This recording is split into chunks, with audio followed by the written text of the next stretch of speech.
پاکستان انسټیټیوټ فار پیس اینډ سکیورټي ادارې ریپورټ وایي د اګست په میاشت کې بلوچستان صوبه کې تر ټولو زیات د تشدد پیښې ریپورټ شوي دي او ترهګر کاروایو کې په یو میاشت کې په دې صوبه کې 80 عادي خلک 22 امنیتي ادارو خلک او 23 ترهګر وژل شوي دي.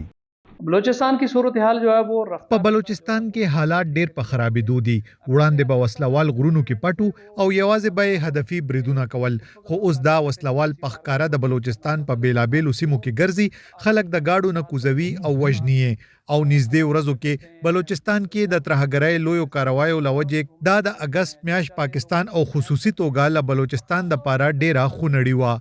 د ریپورت تر مخه په خواني قبایلي سیمو او خیبر پښتونخوا صوبه کې د تشدد په پیښو کې کمی راغلی ده، خو امنیتي ځواکونو ته د ترهګرو لخوا رسول شوی تاوان کې اضافه شوې ده. په بلوچستان کې زیاتېدونکې ترهګرۍ باندې په پارلیمان کې هم بحث شوی دی او اکثر له پارلیماني غړو د ترهګرۍ پر ضد د یو شریک تګلارې ټاکلو باندې زور راوړی دی. د پاکستان ریاست د ټول تورونه په بهرني چارو باندې اچي. په دغه وخت نه هند نه پاکستان ته خطر شته او نه افغانستان نه، خو پاکستان ریاست وایي نه د افغانستان ځمکه د پاکستان خلاف کاریږي.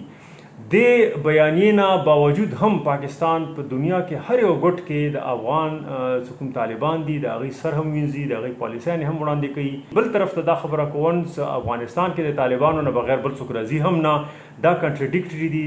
درېیمه خبره دا ده هغه خبرې چې کوم د پاکستان سیاسي مشرانو ته پکار دي هغه د ریاست غیر جمهوري قوتونو سره خوند نه کوي چې هغه کوي. پاکستان د 2001 نه تر اوسه د ترهګرو پر ضد یو شمېر عملیات کړي دي، خو دلته ترهګري نه ده ختمه شوې او اوس پاکستان کې اکثره سیاسي ګوندونه او څېړونکي په دې دا تنقید کوي چې پاکستان ریاست لخوا د مذاکراتو او د عملیاتو د تګلارې له وجې دلته ترهګري سوا شوې ده.